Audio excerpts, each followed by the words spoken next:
The first time anyone met Obina, his presence filled the room before he ever spoke. Tall, broad-shouldered, and dark-skinned with a distinct pot belly that strained the buttons of his often too-tight shirts, he carried himself with a quiet kind of power. He was the kind of man you'd find at the center of a village council, even if he never asked to be there. A successful building contractor in Enugu, his name was respected not just for his work, but for the life he'd built. His wife, Ediora, was as striking as he was. Tall, slim, and fair-skinned, she had the kind of beauty that seemed carved from marble, cool, refined, and untouchable. A secondary school teacher, she spoke gently and moved with grace, the kind that turned heads in silence. Together, they looked like they were molded to fit each other. They had been married for 7 years. 7 long years. 7 years of whispered prayers, hidden tears, and countless doctor's appointments that always ended with one word, unexplained. Ediora was barren. Obina never blamed her, at least not openly. But he had always wanted a child. A son to take after him. A legacy. His late father had spoken about lineage with pride, about names living on through sons. Obina held on to that. No one pressured him publicly. Not his friends, not his church elders. But in the quiet corners of his mother's compound, the whispers bloomed like weeds. Mama Obina, known to everyone as Mama Ejike, was a sturdy woman in her late 60s with eyes that had seen too much and a tongue that had no patience for diplomacy. She tried to keep her opinions to herself for years. But when the whispers became a murmur in her chest, she finally spoke to her son. "My son," she said one Harmattan morning, wrapping her shawl tighter around her shoulders as they sat under the mango tree in the family compound, "how long will you wait for what is not coming?" Obina didn't answer. He sipped his tea slowly, watching the horizon, his mind miles away. 7 years, Obina. Even the Bible speaks of the 7th year as a time of release. Let Ediora rest. Let you rest. A woman that cannot give you a child, what is her purpose in your life? Mama. Don't mama me. Have I not been patient? Have I not given her every chance? You need a son, Obina. Or is our name to die with you? Obina clenched his jaw. Ediora is my wife. And she can still be. But let her not be your only wife. That night, for the first time, Obina looked at Ediora differently. Not with anger, not with resentment. But with a quiet kind of detachment. Something had shifted. 3 months later, under the guise of tradition and necessity, Obina married Chinyere. She was 28. Curvy, dark-skinned, with a laugh that carried across the compound.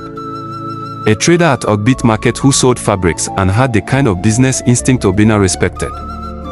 Unlike Ediora's refined silence, Chinyere was vibrant and loud. She was everything Ediora wasn't, and maybe that was the point. Ediora did not resist. She didn't cry or scream. When Obina told her, she simply nodded and said, "If this brings you peace, then do it." But peace was elusive. Within a year, Chinyere gave birth to a healthy baby boy. The naming ceremony was loud, colorful, and extravagant. They named him Chokudi, God exists. Mama Ejike danced barefoot in the compound, shouting praises to God and their ancestors. "My son has given me a grandson," she cried, ululating until her voice went hoarse. But 2 months after the naming, Chokudi fell ill.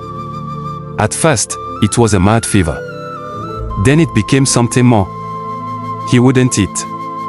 He cried all night. His small body burned with heat. They rushed him to the hospital. The doctors recommended blood transfusion. It was routine. "We'll need a sample from both parents," the nurse said. They waited. Then the doctor returned, a puzzled look on his face. "We'll need to test another male relative," he said. "There's no blood match with the father." Obina frowned. "That's not possible." "I'm afraid it is," the doctor replied. They took another sample. Retested. Same result. Obina's hands trembled as he drove home that night. His mind refused to settle. He couldn't even hold the steering wheel straight.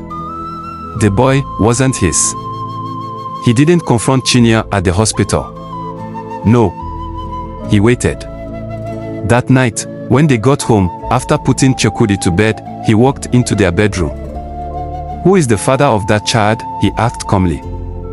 Chinyere blinked at him, confused. "You are, what kind of question is that? No games. I want the truth." Silence. "I went to the hospital. The doctor ran the test twice. That boy is not my son." Chinyere's face turned pale. She looked away. Obina stepped forward. "Tell me the truth now, before I lose the little restraint I have left." Tears began to well in her eyes. "Obina, I didn't plan it like this. Tell me." "It was before we got married. I was still seeing someone. I didn't know I was pregnant. I only found out after we did our traditional rites. I thought it was yours." "His name? What's his name?" "Kenechukwu." "Kin." Obina stormed out of the house. The night air did nothing to cool the fire in his chest. The betrayal wasn't just from Chinyere. It was from everyone. The forced second marriage.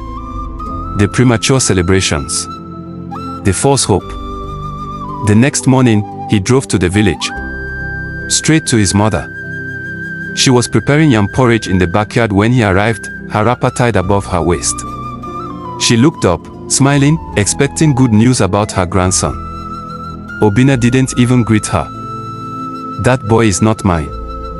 Mama Ijak blinked. "What? You heard me. He is not my son. Chinyere was already pregnant when we married. The blood doesn't match." She dropped the spoon in her hand, her face draining of color. But she said. "She lied. And you brought that woman into my life." Mama Ijak sat on the wooden stool slowly. The sun bore down on her, but she felt cold. I just wanted a grandchild," she said quietly. "Well, you got one. But not from me." The compound became a house of ghosts. Edora never said "I told you so." Instead, she moved about the house silently, as she always had. But her eyes no longer avoided his. When she spoke, her voice carried a strength he had never noticed before. "You have to decide what kind of man you want to be," she said one evening as they sat in the living room, Chukwudi crying faintly in the background. Obina looked at her. She wasn't gloating. She wasn't angry. She was just present. "Everyone makes mistakes," she continued. "But not everyone owns them." He looked at the woman he had nearly thrown away. She had endured 7 years of quiet shame, of people calling her empty, of his coldness. And still, she stayed. Still, she had grace. 3 weeks later, Chukwudi's real father was contacted. He was a mechanic in ABA who had no idea he had a son. He agreed to visit, to take responsibility. Chinyere moved out of the house quietly one morning. She took Chukwudi with her. Obina didn't stop her. Mama Ijak didn't say a word either. For the first time in a long time, she was ashamed. In the quiet that followed, Obina sat beside Edora one evening as she graded student papers on the veranda. "I'm sorry," he said. She looked at him, searching his face. She closed the book slowly. "I know," she said. Epilogue. 2 years later, Edora gave birth to a baby girl. The doctors never quite understood how. The body is a mystery, they said. Sometimes, it just takes time. They named her Ndidi, patience. Because some wounds take time to heal. And some blessings come wrapped in silence.